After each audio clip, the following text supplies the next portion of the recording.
उसने बताया क्यों भौरा नहीं जाता है चंपा के पुष्प पे। कहा चंपक बदनी राधिका और भंवर कृष्ण कर दास, निज जननी सम जान के भंवर न आवत पास। निज जननी सम जान के भंवर न आवत पास। जिस देश का भंवरा इतना धर्म जानता हो, तब ये सोने का चिड़िया बना हुआ था, विश्व का गुरु था भारत। चंपक बदनी राधिका और भंवर कृष्ण कर दास, निज जननी सम जान के भंवर न आवत पास। बड़ा समझाया गोपियों ने, और तब उद्धव जी ने कहा कि अहो यो यम स्वपोर्णार्था भवत्योलो पूजिता। आप लोग बंदिता है, क्योंकि भगवान से इतना प्रेम करती है। वासुदेवे भगवती यासा मित्यर्पितम मनः। और समझाए गोपियां रोते हुए एक बात कही, उद्धव क्या प्रेम करें, हम तो जाना था कि प्रेम ही भगवान का स्वरूप होता है, लेकिन मैं कितना हमारी दुर्दशा हुई जरा उसको देख। और पास अलंकार में गोपियां बोल रही हैं कि ऐसो चतुर चोर चोरी सो, हर ले गयो चित्त को चैन, नजर बचा के वे गए ढूंढत उनको नहीं। मेरी आंखें तरस रही हैं उनको देखने के लिए, मैं परेशान हूं, लेकिन चोरी करके हमारी आंख से छिप करके भग गए। अब मेरा मन बेचैन है देखने के लिए। ले गए चित्त को चैन, मेरे चित्त से चैन ही लेके चले गए। उद्धव अभी तक मैं घूम घूम करके प्रचार किया करती थी कि प्रेम ही भगवान का स्वरूप है, प्रेम से भगवान की प्राप्ति होती है, लेकिन मेरी वो दुर्दशा हुई है कि जो मैं ऐसा जानती कि प्रीति किए दुख हो, तो नगर ढिढोरा पीटती कि प्रीति न करियो कोई। उद्धव जी कहा नहीं, बिल्कुल ठीक सोची, वो प्रेम करना चाहिए। कहा महाराज प्रेम की दशा देखिए हमारी, मैं प्रेम करके फंसी हूं, मेरी क्या दुर्दशा हो रही है। कहा क्या? कहा विश्व का नियम है कि किसी वस्तु का जब उसका विखंडन होता है, नष्ट होता है, कोई भी वस्तु विश्व में ले लीजिए, कोई भी वस्तु जब नष्ट होती है तो नया आविष्कार बन जाता है, कुछ न कुछ उसका प्राप्त हो जाएगा। जला दीजिए राख हो जाएगी। लेकिन गोपियां उदाहरण दे रही कि जरा प्रीति देखिए, मैं प्रेम करके क्या दुर्दशा भोग रही हूं। कहा लकड़ी जरी कोयला भयो और कोयला जरी भयो राख, हर ये पापिनी ऐसी जरी न कोयला भई न राख। भगवान की विरह में मेरी वो दुर्दशा हो रही है। उद्धव जी बहुत समझाए कि जो चीज दान व्रत तपो होम जप स्वाध्याय संयमई, इसको बड़े बड़े योगी निर्णय करते हैं, जो सद्गति नहीं प्राप्त करते उसको आप लोगों ने बड़े आराम से पा गई है। और यहाँ पे अभी तक यहाँ उद्धव उवाच बता रहे थे, और राधा रानी के पत्र में श्री भगवान उवाच। यहाँ उद्धव जी बोले नहीं है। जैसे हनुमान जी महाराज से जब पत्र दिया, पत्र नहीं भगवान ने कहवाया हनुमान जी से कि जा करके मेरा समाचार सीता जी से कह देना। तो एक माता पिता के प्रेम को पुत्र क्या कह पाएगा, और ये बाल ब्रह्मचारी ये पति पत्नी के प्रेम को क्या कह पाएंगे। हनुमान जी घबरा रहे हैं, लेकिन हनुमान जी भक्त हैं। सीता जी के पास पहुंच करके हनुमान जी ने कहा, माता जी रघुपर कर संदेश अब, अरे सुनो जननी थर धीर, अस कही कपि गद गद भय भय धरे बिलोचन नीर। बाड़ी अवरुद्ध हो गई, आंख से अश्रुपात हो गया। तब कहे राम वियोग तव सीता। हनुमान जी नहीं, कहे राम वियोग तव सीता, मौका हो सकल भय विपरीता। वहां भगवान यहाँ आए तो उद्धव जी राधा रानी के पास पत्र रख दिया। राधा जी ने पत्र पकड़ा, मोड़ के रख लिया बगल में। किसी संत ने, कवियों ने बहुत बढ़िया बढ़िया बताया, सुन लीजिए, फिर भगवान क्या कहें उसको भी सुना देता हूँ। उद्धव जी को समझाने के लिए तो भगवान ने राधा जी के पास भेजा था कि चेला तो ठीक है, लेकिन ज्ञान के अभिमान में इतना मस्त हो गया है, इसकी दुर्गति हो जाएगी, इसलिए है दयालु है किशोरी जी, इसके ऊपर कृपा करके इसको समझा दो। पत्र को पकड़ा, मरोड़ के बगल में रख दिया। और उद्धव जी सोचे कि इतना प्रेम से भगवान ने दिया था, अपने हाथ से देना, देखो गवार का पत्र ही मरोड़ के रख दिया।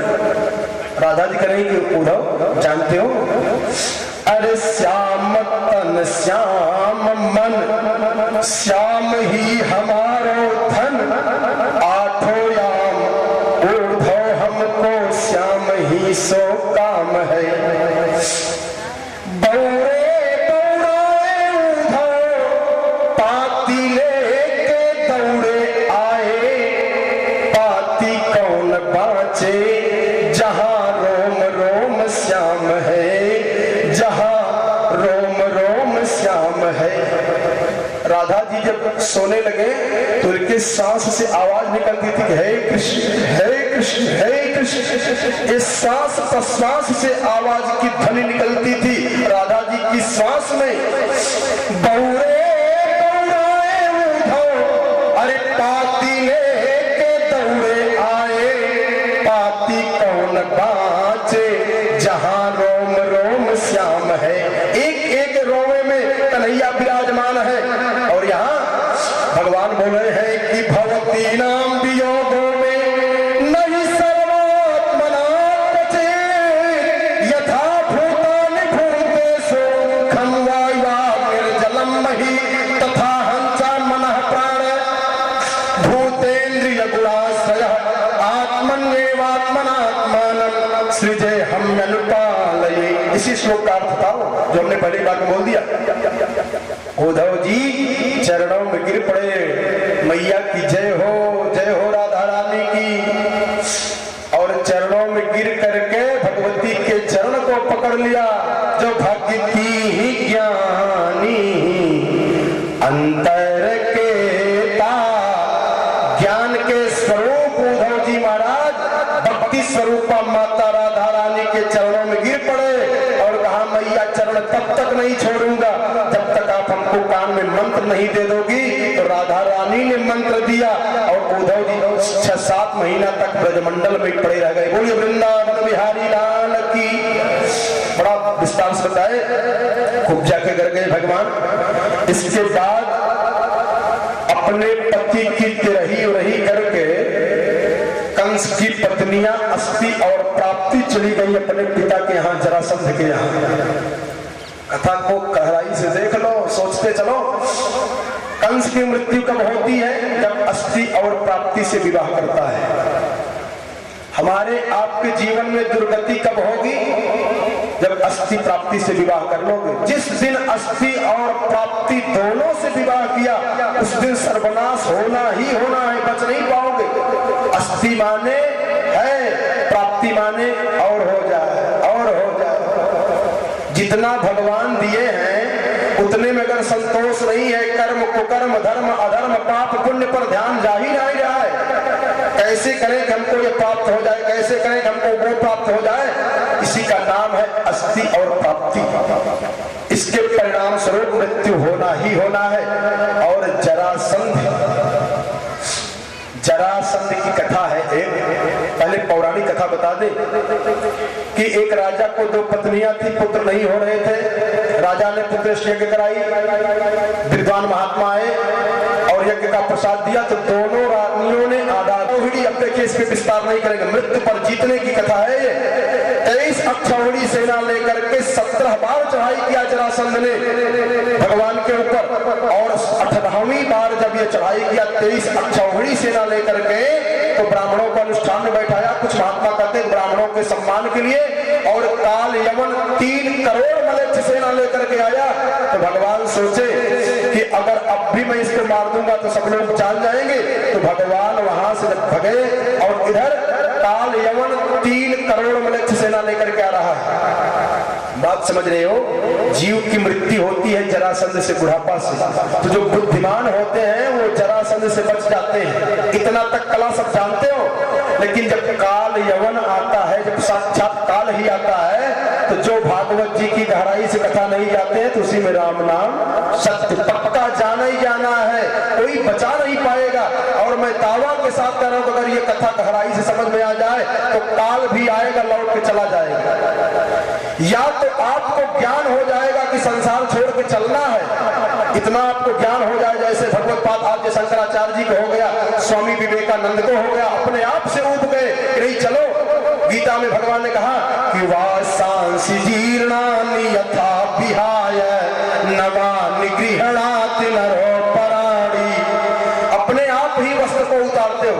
जब ज्ञान बढ़िया होता है, वस्त्र पुराना हो जाता है, तो कोई कहता नहीं है, अपने आप से वस्त्र को बदल देते हो। ऐसे जब ज्ञान बिल्कुल पक जाएगा, तप जाएगा, ये शरीर रूपी आप जो आवरण है, शरीर रूपी जो वस्त्र है, इसको आत्मा से निकाल करके किसी नए शरीर में चले जाओगे अपने आप से। या तो ये हो जाएगा भीष्म पितामह के जैसा, और या तो आप चाहोगे तो काल यवन से जीतने की विधि जान लो बस।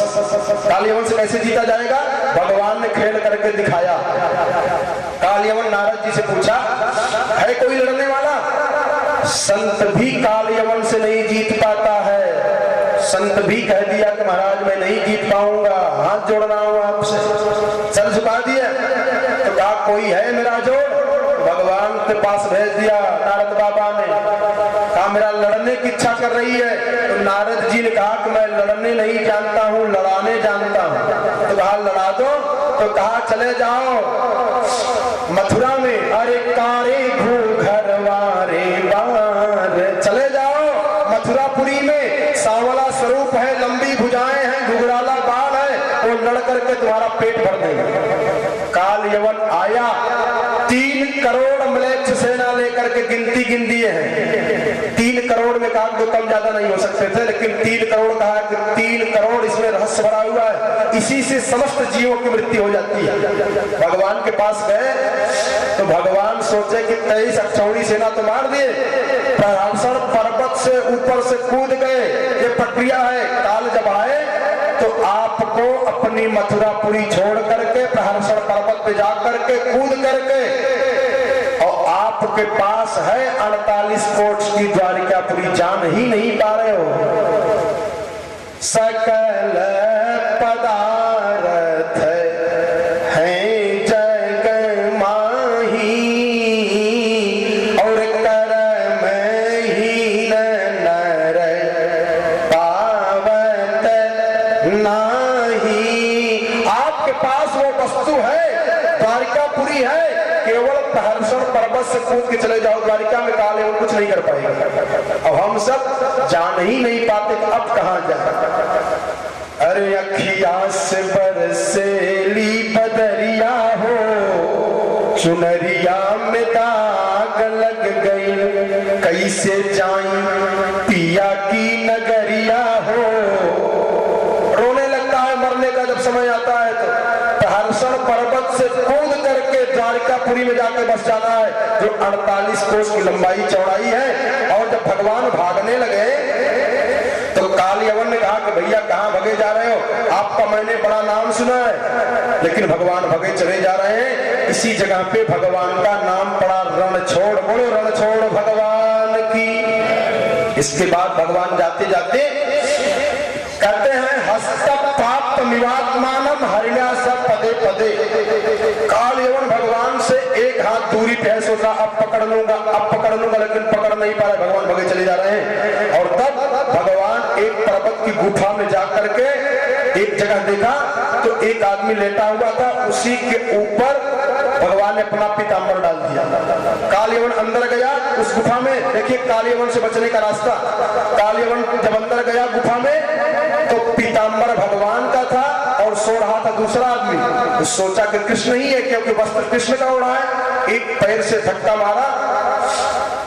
सुखदेव जी कहते हैं कि राजन जब वो पुरुष जगा तो उसके आंख से इतना तेज निकला कि काल यवन वहीं जल करके भस्म हो गया। राजा परीक्षित ने कहा महाराज तो नाम सा पुमान ब्राह्मण कस्य किंबीरी एव च। महाराज ये कौन सा वीर है जिसकी आंख की दृष्टि पड़ते मान काल यवन जल करके नष्ट हो गया, जिसको देख करके भगवान भाग गए?